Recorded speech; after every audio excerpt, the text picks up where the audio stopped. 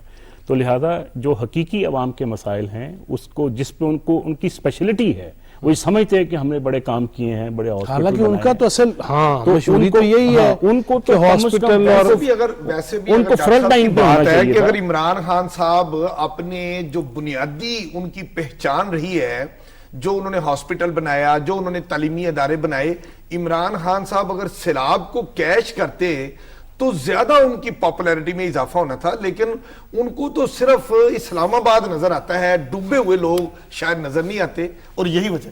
تو یہ دیکھیں، یہ ایک اجتماعی ذمہ داری ہے، اس میں تمام سیاستدانوں کو سنجیدگی کے ساتھ سوچنا چاہیے، اور جو اہل قلم جو صحافت کے لوگ ہیں ان کے اوپر بھی بڑی ذمہ داری ہے کہ وہ اصل عوام کے ایشوز کو ہائی لائٹ کریں۔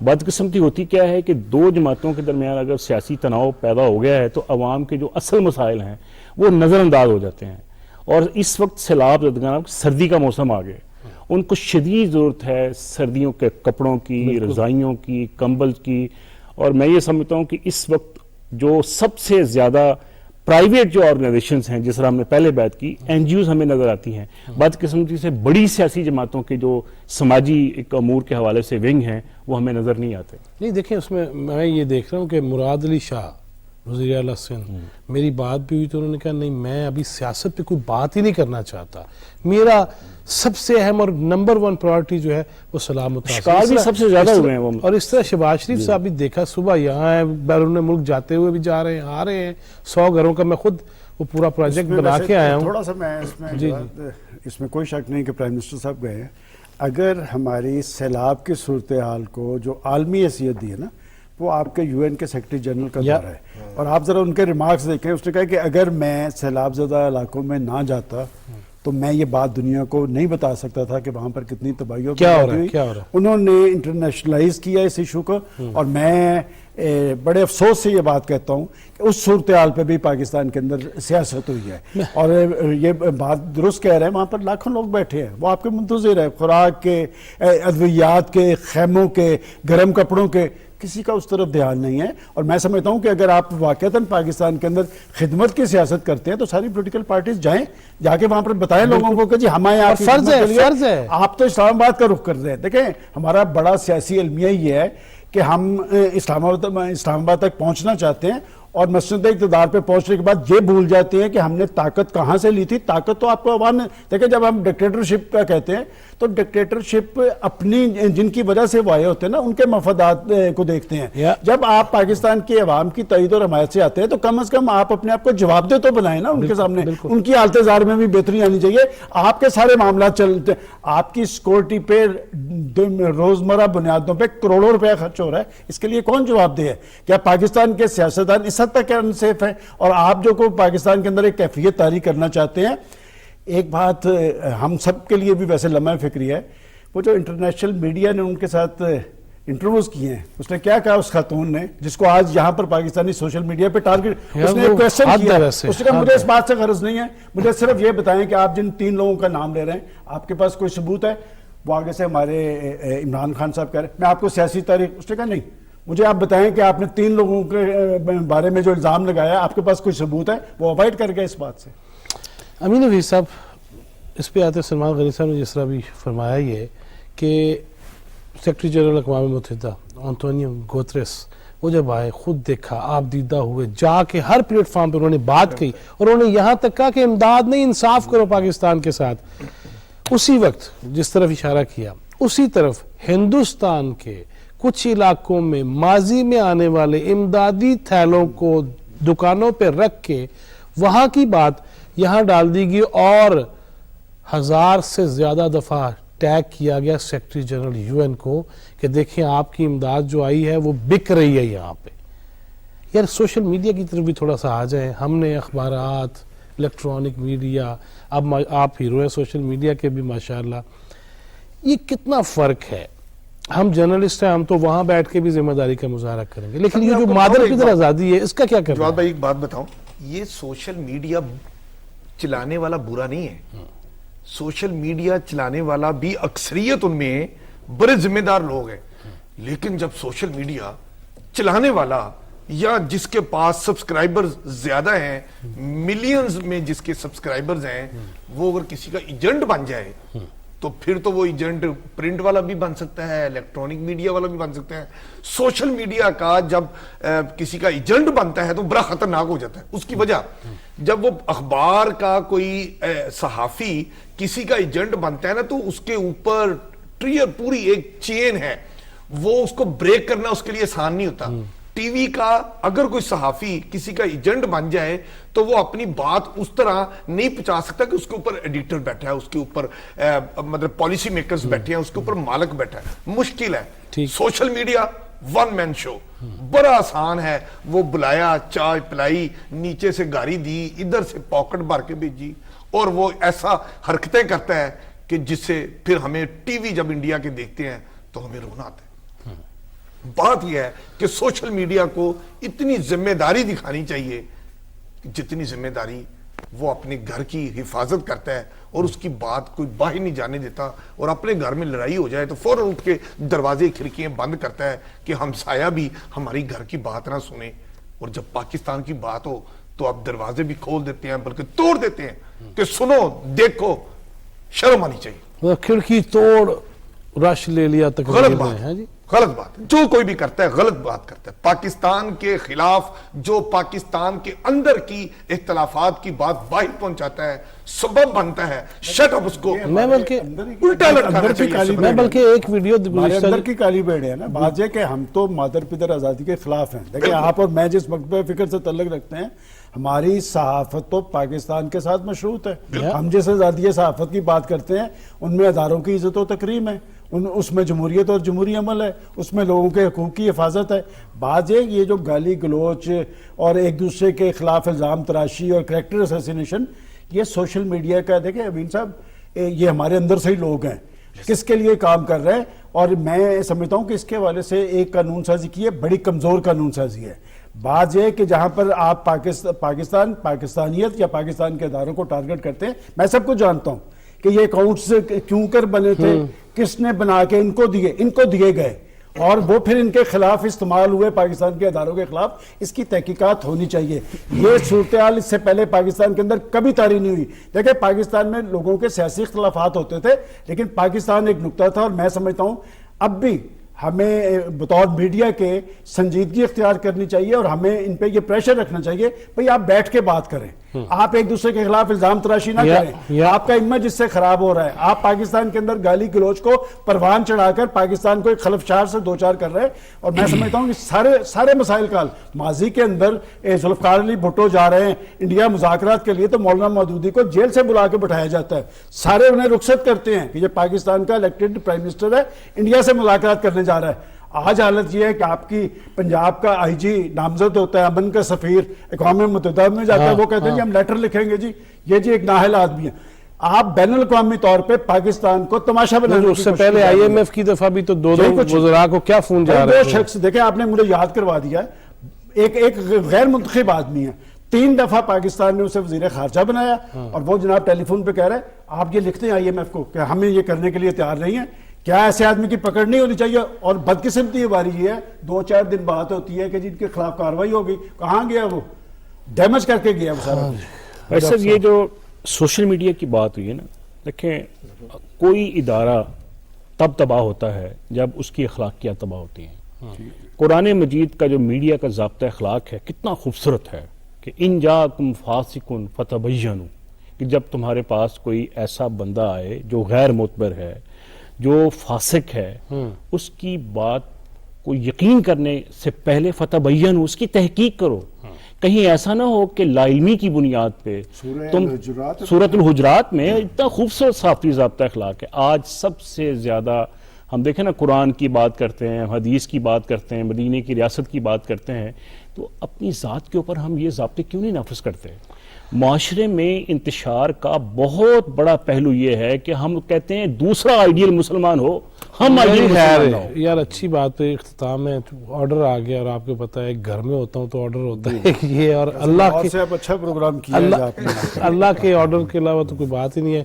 آپ کو جملہ کہنا چاہ رہے ہیں؟ نہیں، بس میں یہی کہنا چاہ رہا ہوں کہ جو کوئی بھی پاکستان اور پاکستان کے اداروں کے خلاف بات کرے، جو پاکستان میں عدم استحکام پھیلانے کی بات کرے، وہ صحافی سوشل میڈیا کا ہو، وہ صحافی کسی الیکٹرانک اور پرنٹ کا ہو، یا وہ سیاستدان ہو، کہیں سے بھی تعلق ہو، کہیں سے بھی کسی بھی شعبے سے تعلق ہو، اس کی ایسی تیسی اس کو عبرت کا نشان بنا دیں۔ جب تک آپ یہ نہیں کریں گے تو پھر بہت شکریہ برادر امین حفیظ سلمان غنی صاحب، thank you very much doctor صاحب، آپ کا مشکور و ممنون ہوں۔ عبرت کا نشان بنا دیں، کب بنائیں گے، کب بنے گا؟ 31واں سال ہے، لکھتے لکھتے، اس سے پہلے والد صاحب کے دور صحافت میں بھی بس یہی سنتے تھے، بچپن سے لگی ہوئی ہے، شورش کو پڑھا، اور اس کے بعد تو آغا صاحب نے کہا تھا، شورش کشمیری نے، صحافت کی بات آئی تو قلم کی ناجائز سے کمائی سے بہتر ہے کہ بندہ ماں بہن کی کمائی کھا لے، اس قدر شدت کے ساتھ۔ اور صحافت کا لفظ آیا کہاں سے ہے؟ پیغمبرانہ اوصاف، صحیفہ، الہامی گفتگو، کیونکہ اس میں نہ اللہ کی توحید، نہ نبی آخر حضرت محمد رسول اللہ صلی اللہ علیہ وسلم کی شریعت کے مخالف جایا جا سکتا ہے، اور اس کے بعد سب سے اہم نقطہ انسانیت کی فلاح و بہبود ہے، ان کے لیے کام کیا جائے، اور صحافی کا کام یہ سب سے پہلے ہے۔ اللہ تعالیٰ ہمیں حق بات کو سمجھنے، اس پہ عمل کی توفیق دے، اور آسانیاں تقسیم کرنے والا بنائے۔ لاہور اسٹوڈیو سے جواد فیضی اور چوتھا ستون کی یہاں کی ٹیم کو اجازت دیجیے، اللہ نگہبان۔